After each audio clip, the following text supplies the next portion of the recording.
வணக்கம் நண்பர்களே, இனி வருகின்ற நாட்கள் அனைத்தும் நல்ல நாளாக மாறட்டும். உங்களுடைய வேண்டுதல் பிரார்த்தனை எதுவாக இருந்தாலும் அந்த பழனிமலை ஆண்டவனின் அருளால் நிச்சயம் நிறைவேறுங்க. இன்னைக்கு இந்த வீடியோ பதிவில் எதை பற்றி பார்க்க போகிறோன்னா, பழனி மலைக்கு இருக்கக்கூடிய அருகில் இருக்கக்கூடிய ஒரு ஊர் தாங்க இந்த கணக்கன்பட்டி. இந்த கணக்கன்பட்டியில் வாழ்ந்த சித்தர் பார்த்தீங்கன்னா 50 வருடங்களாக பல்வேறு அதிசயங்களை பார்த்தீங்கன்னா பலருடைய வாழ்க்கையில் ஏற்படுத்தியிருக்காரு. அப்படி அதிசயங்கள் ஏற்படுத்திய பிறகு ஜீவ சமாதி அடைந்திருக்காரு. இவருடைய ஜீவ சமாதியில் பார்த்தீங்கன்னா பக்தர்கள் கோவில் எழுப்பி தினந்தோறும் பார்த்தீங்கன்னா சிறப்பான பூஜைகள் செய்து வராங்க. இந்த ஆலயத்தை தரிசிக்க தினந்தோறும் பார்த்தீங்கன்னா ஆயிரக்கணக்கான பக்தர்கள் தரிசனம் செய்துட்டு போகிறாங்க. இந்த சித்தருடைய ஜீவ சமாதிக்கு வந்துட்டு போனாலே ஒரு நல்ல அதிர்வலை உருவாகுதுன்னு, வாழ்க்கையில் நல்ல மாற்றம் உண்டாகுதுன்னு திரும்ப திரும்ப பார்த்தீங்கன்னா இங்கு தரிசிக்கக்கூடிய பக்தர்களின் எண்ணிக்கை அதிகமாயிட்டே இருக்குங்க.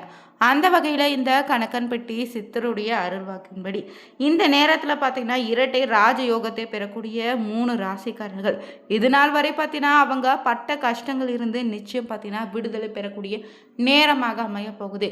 மேலும் இந்த ராசிக்காரர்கள் யார் யாருன்னே தெரிஞ்சுக்கலாம்.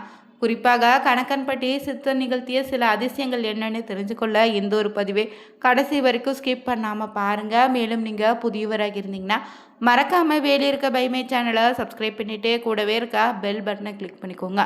தனிப்பட்ட முறையில் உங்கள் ஜாதக ரீதியாக இருக்கக்கூடிய பிரச்சனைக்கு சரியான ஒரு பரிகாரத்தை பெற்றுக்கொள்ள நினைத்தீங்கன்னா வீடியோவில் பார்த்தீங்கன்னா டிஸ்கிரிப்ஷனில் ஃபோன் நம்பர் கொடுத்துருக்கோம். அந்த நம்பருக்கு கால் பண்ணி தெரிஞ்சுக்கலாம். நண்பர்களே, வீடியோக்குள்ளே போகலாம்.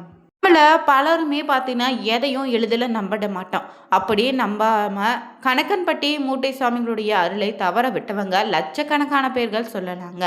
நல்ல சரித்திரங்கள் பல படைத்துட்டு தான் இவர் பார்த்தீங்கன்னா யுக புருஷர் பார்த்தீங்கன்னா கடவுளின் அவதாரம்னு சில ஆண்டுகளுக்கு முன்னாடி வரை பழனி சுற்றுப்பகுதியில் நடமாடிய மகத்தான இந்த மகான் பார்த்தீங்கன்னா மானோட ரூபத்தில் வாழ்ந்த கடவுள்னு பலரும் வழிபட்டு வராங்க. இப்போது இவர் வாழ்ந்த விதமும் பக்தரோடு பழகிய விதமும் பக்தர்களுடைய கர்மவனைகளை தீர்த்த விதமும் பார்த்தீங்கன்னா அனைத்துமே வித்தியாசமாக தாங்க இருந்திருக்கு. அத்தனையும் செய்துவிட்டு அவர் சாதாரணமாகவே தெரிந்திருக்காரு. அதனால்தான் என்னமோ நிறைய பேர் இவரே நம்ப மறுத்துட்டாங்க. அவருடைய உருவ அமைப்போ மக்களுடைய பேசிய விதமும் நம்பிக்கையை ஏற்படுத்தலைங்க. சராசரி உயரம், பரட்டத்தலை, அதை சுற்றி முண்டாசு, அதோடு மலிங்கப்படாத முகம், பச்சை நிற சட்டை அணிந்து கொண்டு உலாவியவரே முதல் முறையாக பார்த்தவங்க இவரே போய் எப்படி வணங்குவதுன்னு மலைத்து போயிருக்காங்க. குழம்பியும் பார்த்தீங்கன்னா மருகி நின்றுருக்காங்களாம். ஆனால் மூட்டை சாமிகளுக்கு தன்னை நாடி வந்த ஒவ்வொருடைய அனைத்து ஜென்ம பிறப்பு இறப்பு பாவ புண்ணியங்களுக்கு ஏற்ப விடாது துரத்துன்னு வினைகளுக்கு தெளிவாக தெரிந்திருக்காரு. அந்த வினைகளை விரட்ட ஒவ்வொருவருக்கும் பார்த்தீங்கன்னா ஒவ்வொரு வேலை கொடுத்துருக்காரு. அந்த வகையில் என்னென்ன செய்ய சொல்லியிருக்காருன்னு பார்த்தீங்கன்னா, சிலரிடம் மண் வெட்டி கொடுத்து மண் தோண்ட சொல்லியிருக்காரு. சிலரிடம் பள்ளமாக இருக்கும் குழிகளை மூட சொல்லியிருக்காரு. சிலரிடமோ பார்த்தீங்கன்னா கற்களை எல்லாம் பொறுக்கி ஓரிடத்துல குவித்து போட சொல்லியிருக்காரு. சிலரிடமோ சாக்கடை தண்ணீரை சரி செய்ய சொல்லியிருக்காரு. பெரிய பாறங்களை கொஞ்சம் துரத்தி புரட்டி போடுன்னு சொல்லியிருக்காரு. அதே போல் குறிப்பிட்ட மரத்தை சுற்றிவான்னு சொல்லியிருக்காரு. சிலருக்கு அடிவுகளும் சிலரை ரத்தம் வரும் வரை கூட அடித்ததுண்டுங்க. சிலருக்கோ ஏக மனசத்தின திட்டு விழும். சில சமயம் சராமாரியாக கடுமையான வார்த்தைகளும் விழுவதுண்டுங்க. சிலரை பக்கத்திலே சேர்க்க மாட்டாருங்க. சற்று தொலைவில் வரும்போதே அயோக்கியனே வராதன அவனை திருப்பி போக சொல்லுவார். சிலரே பார்த்தீங்கன்னா அருகில் அழைத்து வைத்துக்கொண்டு அன்பாக பேசியிருக்காரு. கருணையோடு பார்த்துருக்காராங்க. சிலரிடம் பார்த்தீங்கன்னா போய் டீ வாங்கிட்டு வான்னு, சிலருனா எனக்கு பசிக்குது சாப்பாடு வாங்கி கொடுன்னு கூட கேட்டுக்காருங்க.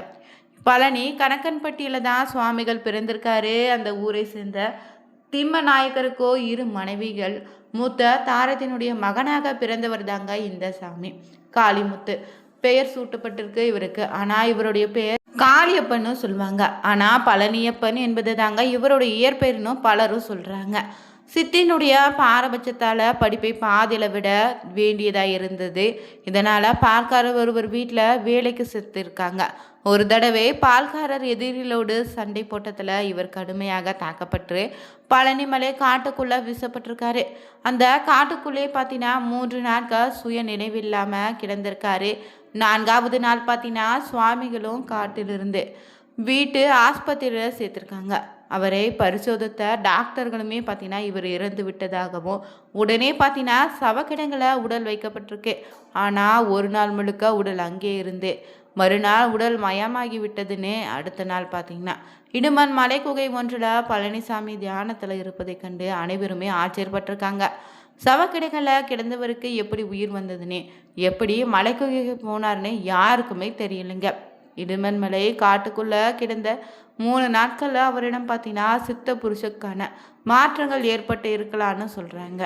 முக்காலமும் உணர்ந்த ஞானியாக உலா வந்த பஞ்சபூதங்களையும் தன்னுடைய கட்டுப்பாட்டுக்குள்ள வைத்திருக்காருங்க. மேலும் பறவைகள் விலங்குகள் பேசுவதை பார்த்தீங்கன்னா அவர் புரிந்து கொள்வாருங்க. ஆனால் அதை எப்போதுமே வெளிக்காட்டியதில்லை. இவருடைய சித்தருடைய பார்த்தீங்கன்னா அருள் வாக்கின்படி 64 ஆண்டுகளுக்கு பின் வந்தீங்கன்னா இரட்டை ராஜயோகம் உருவாயிருக்கு. இந்த ராஜயோகத்தால் குறிப்பாக பார்த்தீங்கன்னா 3 ராசிக்காரர்களுக்கு கஷ்டங்கள் இனி தீரப்போகுதுன்னு சொல்லலாங்க.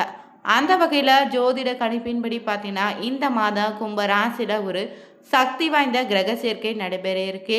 இந்த கிரகத்தின் பல சக்தி வாய்ந்த கிரகங்கள் கும்ப ராசியில் ஒன்றிணைந்து பல கிரகங்களுடைய வாழ்க்கையில் சிறப்பான மாற்றத்தை ஏற்படுத்தணும் சொல்லப்பட்டிருக்கு. அந்த வகையில் வெள்ளிக்கிழமை கிரகங்களுடைய ராஜான்னு சொல்லக்கூடிய சூரியன் கும்ப ராசியில் பேச்சடைந்திருக்கு. மேலும் பார்த்தீங்கன்னா இதே நேரத்தில் ராகு சுக்கிரன் புதன் ஏற்கனவே இந்த ராசியில் நிலைநிறுத்தப்பட்டிருக்காங்க. கும்ப சனியில் ஆளப்படுவதால் இந்த கிரகங்களுடைய இருப்பு திரிகிரகி யோகத்தையும் சுக்ராத்திய யோகத்தையும் ஏற்படுத்தியிருக்கு. இதை பெயர்ச்சி பார்த்தீங்கன்னா சக்தி வாய்ந்த பயிற்சியாக இருக்க போகுது. இந்த காலகட்டம் பொறுத்தவரை மிதுன ராசி நண்பர்களுக்கு பார்த்தீங்கன்னா இரட்டை ராஜயோகத்தால் தனிப்பட்ட தொழில்முறை விஷயங்களை மன தெளிவையும் வாய்ப்புகளையும் பெற பார்த்தீங்கன்னா வாய்ப்பு இருக்குது. இந்த காலகட்டத்தில் அவங்களுடைய பல ஆசைகள் நிறைவேற்றிக்கலாம் மற்றும் எதிர்பாராத நன்மைகள் அடைய வாய்ப்பு இருக்காங்க.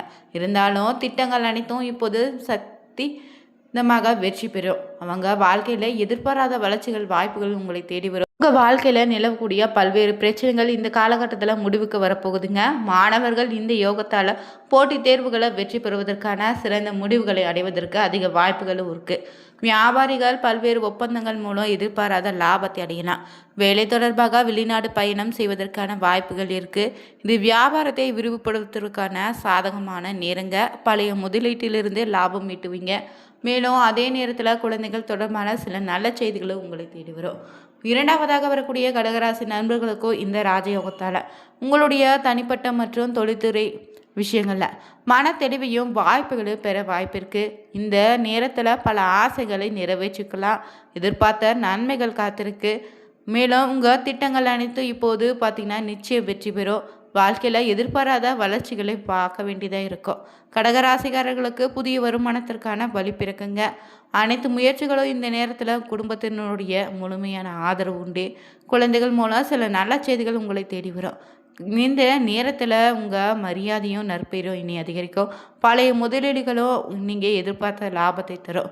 அடுத்ததாக மூன்றாவதாக பார்த்தீங்கன்னா இந்த நேரத்தில் தனுசு ராசி நண்பர்களுக்கு கிரக சேர்க்கையால் அதிர்ஷ்டத்துக்கான கதவுகள் திறக்குங்க. வீடு வாகனம் வாங்குவது தொடர்பான உங்களுடைய நீண்ட கால ஆசைகள் நிறைவேறும். இந்த நேரத்தில் அவங்க அதிர்ஷ்டத்தின் முழு ஆதரவையும் பெறுவீங்க. இதனால் சிறந்த பலனை நீங்கள் எதிர்பார்க்கலாம். மேலும் வெளிநாடுகள் பயணம் செல்லலாம். நீண்ட காலமாக நிலுவையில் இருந்த பணிகள் இப்போது முடிவடையும். உங்கள் பணியிடத்தில் புதிய பொறுப்புகளை நீங்கள் பெறலாம். அதே போல் நீண்ட கால திட்டங்கள் அனைத்து வெற்றிகரமாக முடிவடையும். மேலும் உங்கள் வாழ்க்கையில் இந்த காலகட்டத்தில் புதிய உயரத்திற்கு கொண்டு செல்வீங்க. தனுசு ராசிக்காரர்களுடைய வியாபாரத்துக்கு சாதகமாக அமையும்.